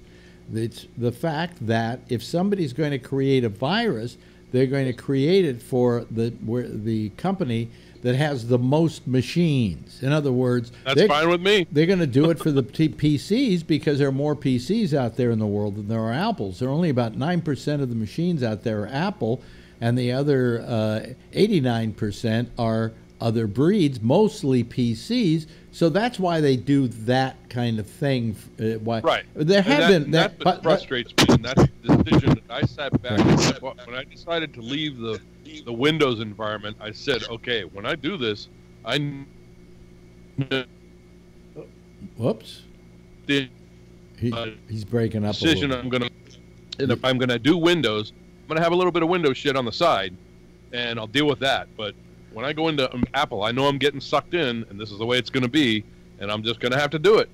Can I tell you what I'm going to have to deal with? Can I tell you? I've been using Apples forever, for at least the last 15 years of my life. Before that I was a PC guy, but I became an Apple guy. Okay. Yeah. Because I did a lot of video. And they had Final Cut Pro, and they were very much video oriented. So they fucked it up on Final Cut though in the last several updates over the years. It's still very good. It's very good. It started out bad, but it got better. The newer version, Final Cut X. But anyway, Marjorie at work said, "Hey, we have a computer that we're upgrading my computer to a new one. Do you want our old Windows machine?" I said, "Sure, why not? I'm not, I'll take anything anybody wants to give me, and if I don't like it, I'll gut it for the parts and whatever." And she brought it home.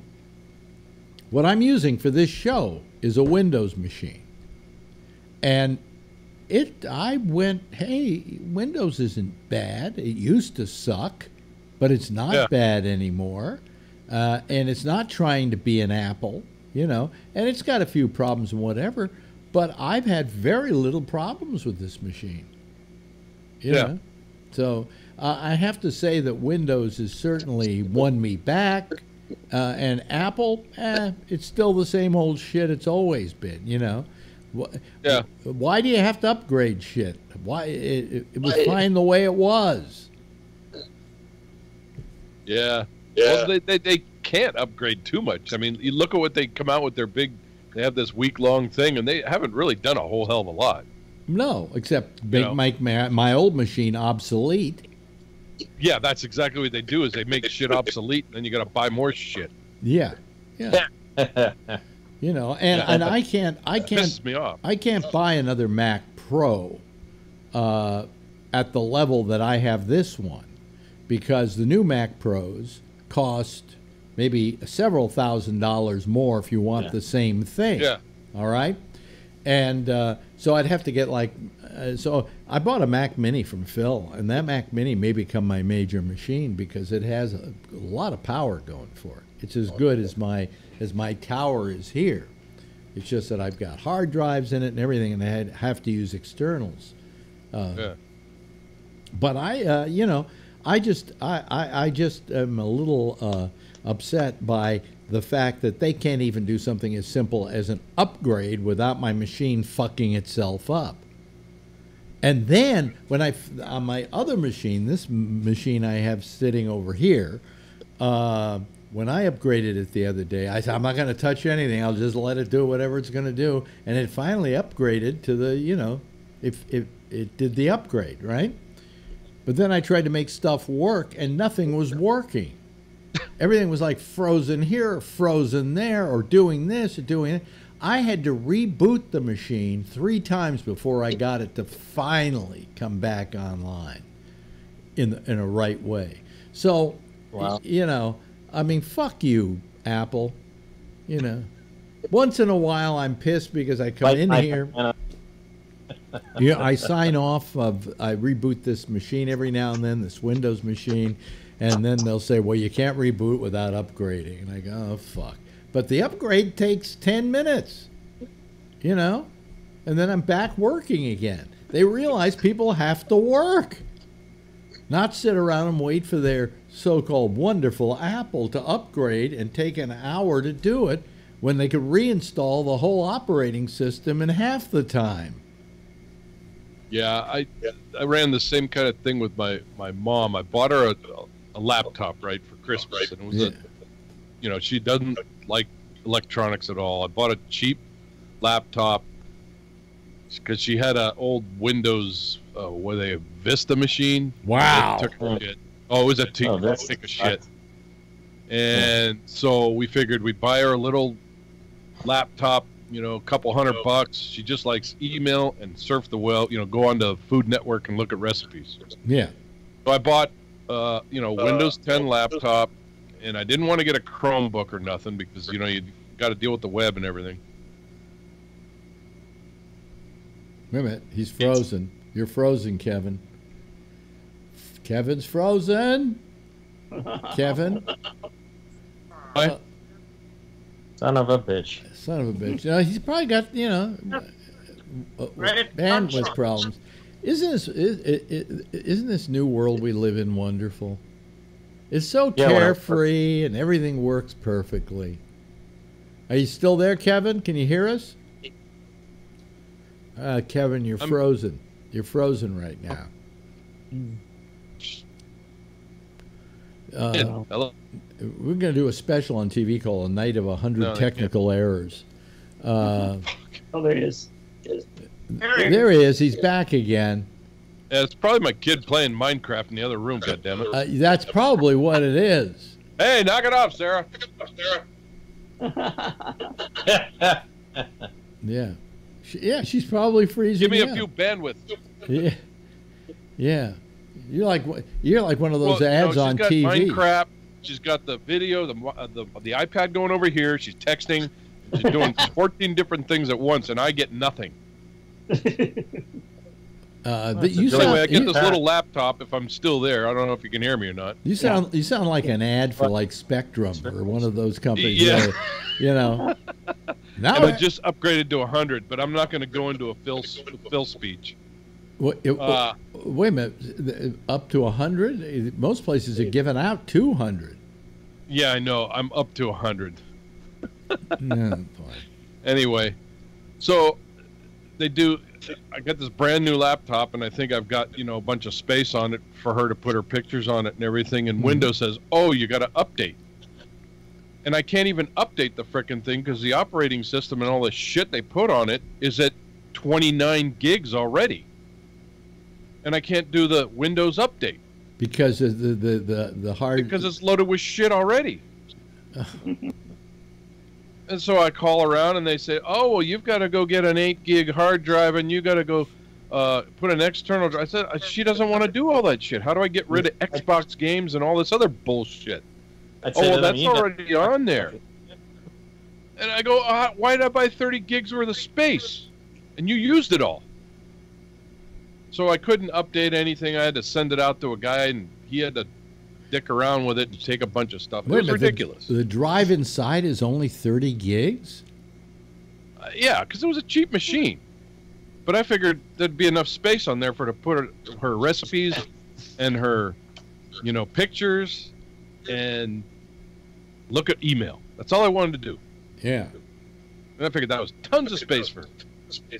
She's 87 years old and 84 years old, and she didn't want to do nothing else. Well, let me bring up something else here. Yeah, go for it. Yes. Oh, my tooth is bothering me a little bit tonight. I've just got to do something about it. Anyway, plus I'm feeling real tired tonight for some reason. Anyway, very interesting thing. Girlfriend showed it to me earlier. Trump, in one of his latest tweets, talked about the fact that the press treated Melania terribly. They were starting all kinds of fake news, was starting all kinds of fake rumors that, she had had a facelift, or that she had real health problems, or that, that she was leaving me and the White House, that she was in whatever. And he says, how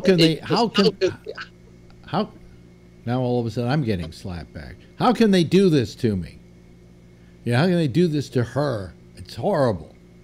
And Scarborough over at MSNBC wrote a tweet to the effect of, how can you do things like that? And he went on to kind of indicate that Trump had done a tweet about his wife-to-be, Mika Brzezinski. Mika Brzezinski. In which the president said she was bleeding from her ears or something because of the facelift she had or something like that. He said, how can you stand people doing that? Mm-hmm. They were complicit in getting Trump elected. They gave him all the coverage of the world, and they fawned over him on his campaign during his campaign trail. Who, Mika and oh yeah, absolutely. Joe Scarborough? No, I don't think I have no love for them either. Huh? I have no love for those two cocksuckers either. Well, I don't think they did exactly fawn over him. She certainly wouldn't. She's a big fat liberal, and he at the time was. She's a corporate. She's not a progressive. She's not a lefty. She's a corporate. She's an establishment neoliberal. Well, she comes from a pretty lefty family. But the point that I'm making is that he's sitting there complaining about the way they're treating Melania, and he treated her that way. I mean, look. Let's face it. We're living in a banana republic. All right, this is the way dictators act. I'd say more like a pseudo-fascist. Does any of this bother you, Patrick? No. Okay. Yes, Jeff. Jeff. Now, Jeff was muted. Hey guys. Okay, I'm on now. Yeah. I am really concerned. What happened to the president's wife? Where is she? Well, she surfaced today. I know. Where were you? And but she surfaced at some meeting they were having, but she didn't say a word. You probably surfaced from some male mistress's toga dress. No, but there's something very strange that went on there. I mean, popped up to say this and that. Well, no, you listen. Probably with a thick Austrian accent. Hey, listen, when Ronald Reagan was shot, The minute he could get to a window, he was waving to the public. You know, I mean, it's not like you got a little kidney problem and you don't see anybody for like a month. Come on. What was going on there? What's the president story? From Texas? Huh? What the heck was his name? Who was the president? LBJ? LBJ. Remember he had some surgery and he showed everybody the scar. And he says, "Look what happened to me." Yeah, it was like an appendix or something, but it was a big scar, and he showed it. Yeah.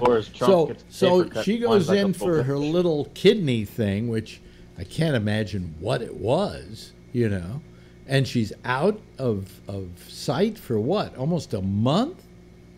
The last time we saw her before today was when she went out in the middle of the night to meet those guys from Korea, coming back from Korea, for that opportunity. And that was the last time we saw her.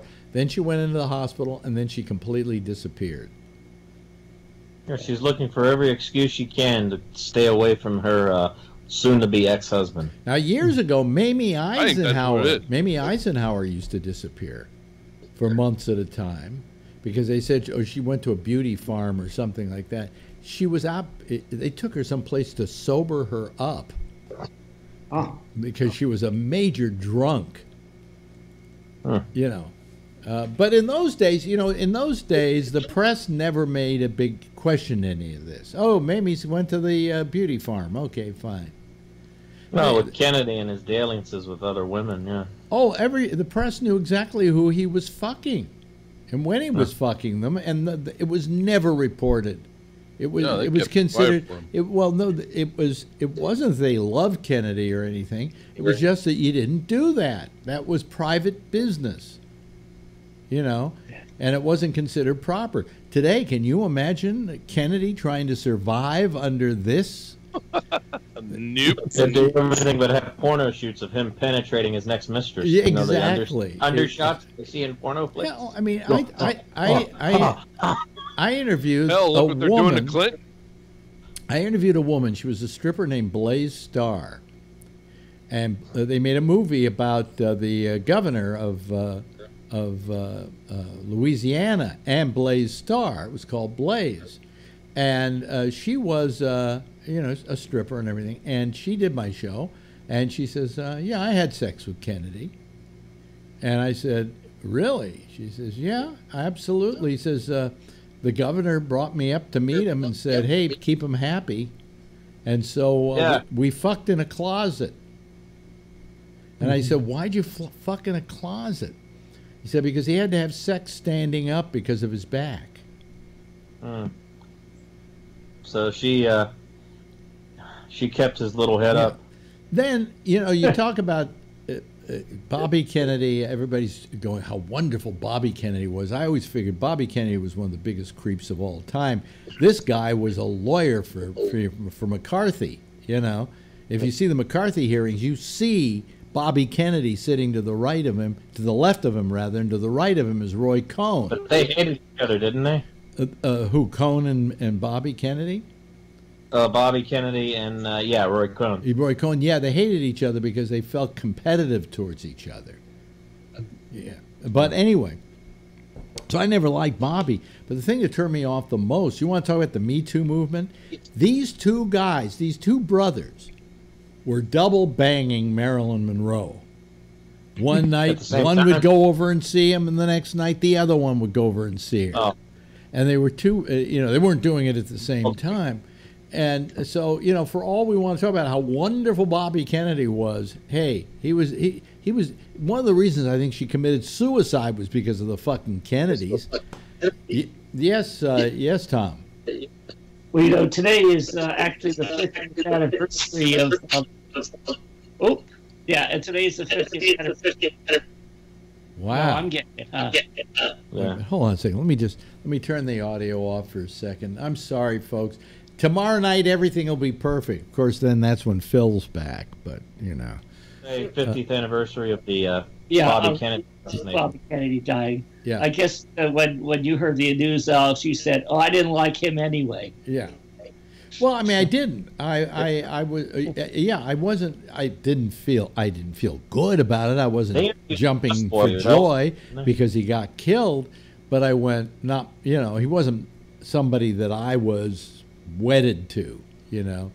But a lot of people were. I mean, who did we talk to last night who said that they, you know, Rob Alfano, who said that he was very much a big Bobby Kennedy fan and had a great deal of faith in him. When he heard that happen, he was just completely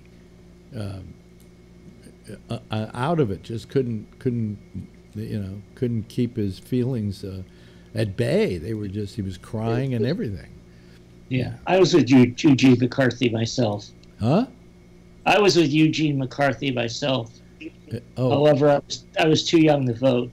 Yeah, you know, Eugene McCarthy goes down in history as one of those guys who was like the false, not the false hope, but the hope that people had for something other than what was, you know, and they never seem to make it. Another guy like that is going to be one who ran against Hillary.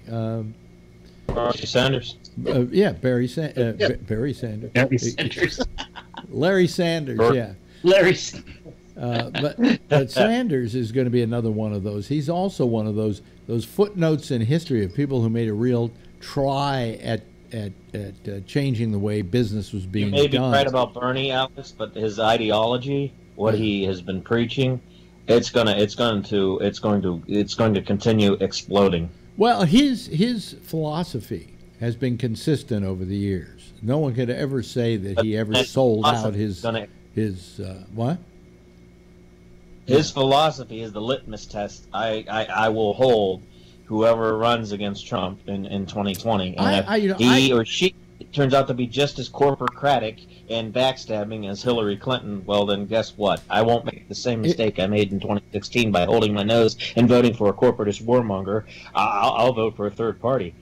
Yeah, but here's the thing. Here's the thing, Kevin. Nothing is going to change. America is on a path to being a terrible nation, and Americans are letting it happen. You know, you don't want it to happen. I don't want it to happen. Tom doesn't want it to happen. Patrick doesn't want it to happen. Kevin doesn't want it to happen. Jeff doesn't want it to happen. But it's going to happen because we've just lost our way. You know. There was a story today. They finally, you know, Kim Kardashian went to see Trump to plea on behalf of this black woman who 20 years ago had been arrested for drugs, and it wasn't a bogus drug bust. She was dealing drugs for the Cali cartel. But, you know, 20 years was a lot, and she has since recanted and said how sorry she was for what she did. And so Kim Kardashian went to the White House and pled on her behalf to get her a commutation, which today Trump gave this woman. And I'm thinking, yeah, that's really wonderful. Thank you very much, Kim. How many other women are in jail for 20 years on lesser drug problems, you know, where they just got, they were caught with a couple of keys of something because they had to feed their family, and so they were selling drugs on the side. Meanwhile, this woman is dealing big numbers from the Cali cartel. You know, let's look at all these cases, Kim. I hope you don't stop there. You go to another one. Yes, Patrick. I had not followed the story that closely, but that was my question. What made this woman specifically the interest of Kim Kardashian versus others? And is she going to continue this crusade, or whatever you want to call it, to get other women and even men who might have been incarcerated under this circumstances? She's related, right? No, she's not related. No. There's no. I thought it was her aunt or grandma or something. No. She had read about the case, and she became consumed with it. No relative. I don't think so. I thought she was related. Nope, not related at all. Not the story I heard was that Kim Kardashian had read about her, was so involved in her case and how unjust she felt it was, and that she took it up as a personal cause. Shit. I thought there was some kind of relation. Unless Kim Kardashian West had a friend who was related to this person. By the way, let me play something here that Kevin sent me today.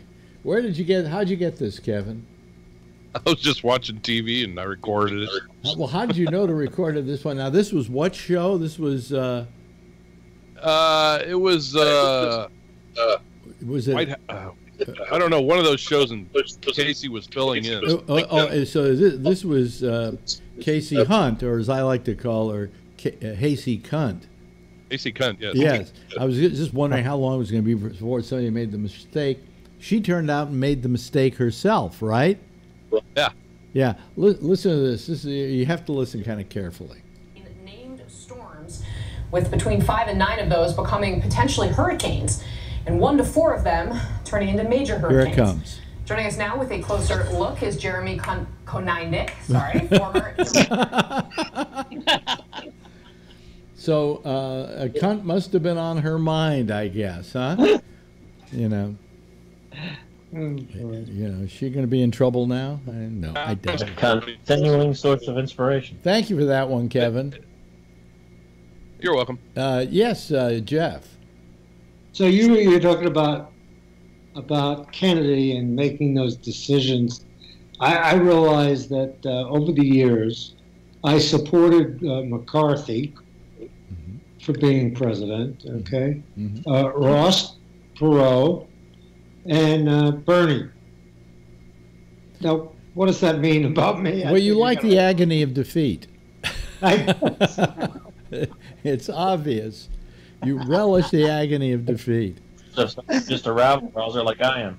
Contrarian mind, motherfucker. I think you were stupid where Perot was concerned. You were taken in by him. Yeah. I think we're certainly right in believing in Bernie. And who was the other one you mentioned? McCarthy. McCarthy. McCarthy was okay. It wasn't great, but it was okay. But Bernie was the best hope we had for somebody who would change America. But I don't think he could get it done. I think he would have made a shitty president. That's the problem, you know. Yes, Patrick. Well, remember what the choice was, though, too. Yeah, yeah.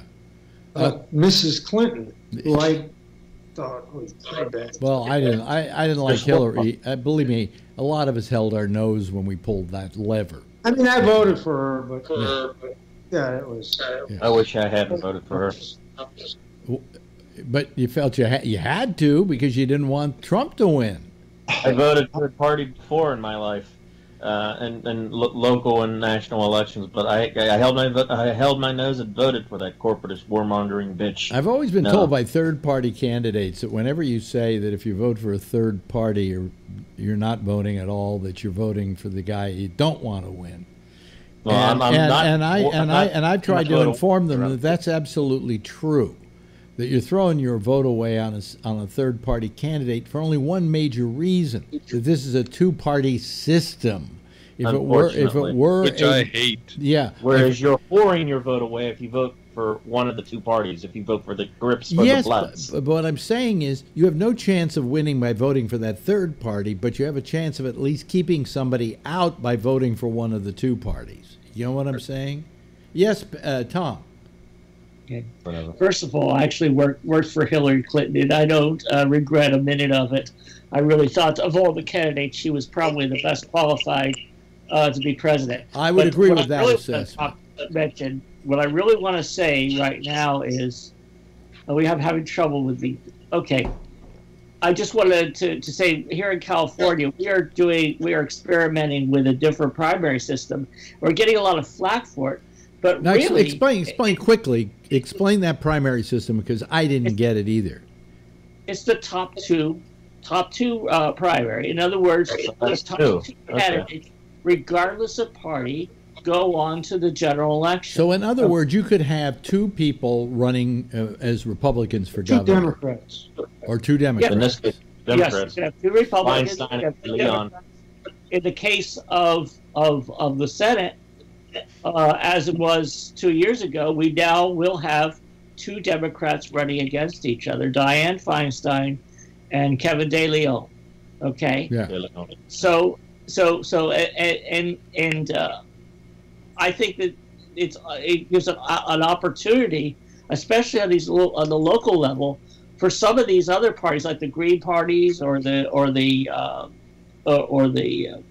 Libertarians to actually get some inroads and if they got small and started fielding some really good candidates in, like, say, San Francisco. San Francisco Green Party could field the candidates that they could make, could be a Democrat versus a Green. Somebody in Kern County, Bakersfield, instead of a Republican against a Republican, the Libertarians could front a really powerful candidate who would say, hey, I'm a fiscal conservative, but I'm for marriage equality, I'm for a woman's right to choose. Then people would really have a choice. Now, these are for state offices. If it were the presidency, that doesn't work that way. No, it right? doesn't apply to the presidency. Yeah, but it applies to the state offices, governor, lieutenant governor.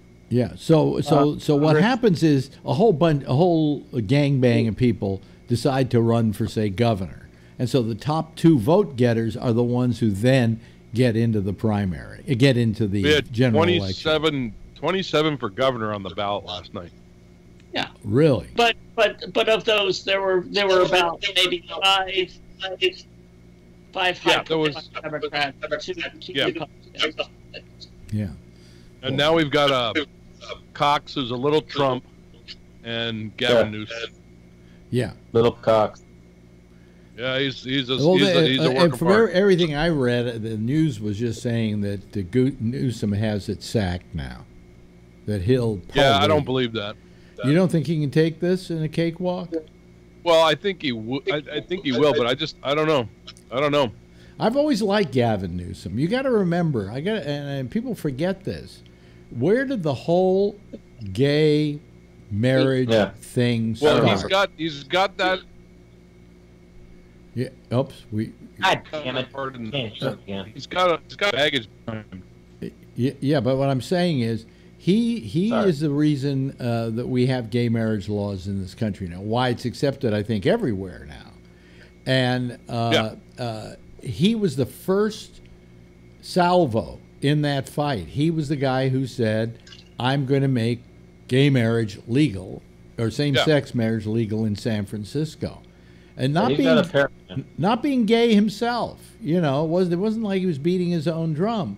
And I think that for just that alone, I consider him a hero. Yeah, he does have balls. And then he fucked his best friend's wife, and that became the big. Yeah. Oh, really? Yeah, and I laud him for that as well. Okay. Why? Why did he do that? What the fuck? Well, I mean, because he has a dick, and it leads him around. I think it's behind him, but. People are bringing that shit up. Well, I mean, and nothing's behind you. I think Clinton's found that out in the last week. Yeah, exactly. That's what I mean. And that Cox guy is going to bring up every bit of it, too. Yeah. Yes, Tom, one last word here. Last word. Kevin, I like the T-shirt. What? And they won. Oh. They won tonight? Oh, great. Yep, they just finished up. They won. What's the T-shirt? Grateful Dead Warrior shirt. Oh, I see. Oh, okay. Yes, it is, isn't it? Wow. Anyway, hey, thanks, everybody. I really appreciate it. I'm sorry for the sound, everyone, but we got through it, and I think we had a good discussion anyway. It is. And tomorrow night, everybody will call, and it'll be just fine. Go figure. Anyway. Good night. The greatest. Yeah. Everybody say good night, good night, good night, good night, good night. Good night, good night, good night. Wave goodbye, if you will. They'll all wave back. Okay. Thanks. Appreciate it. That's our citizen panel for tonight. Sorry, as I say again, for the sound. The technology still isn't what we'd like to think it is. Okay. But I'm very happy that we can have some fine friends like that. It can still hold a good discussion in spite of it all. Jack is next with Amy on the intersection. Right after that, it's Connections at 1 o'clock in the morning, Eastern Daylight Time. Tomorrow night at 9:30, it's The Exchange with Damian Chaplin, and I'll be back again tomorrow night. same time, same station in life. In the meantime, if you see her, tell her I love her, okay?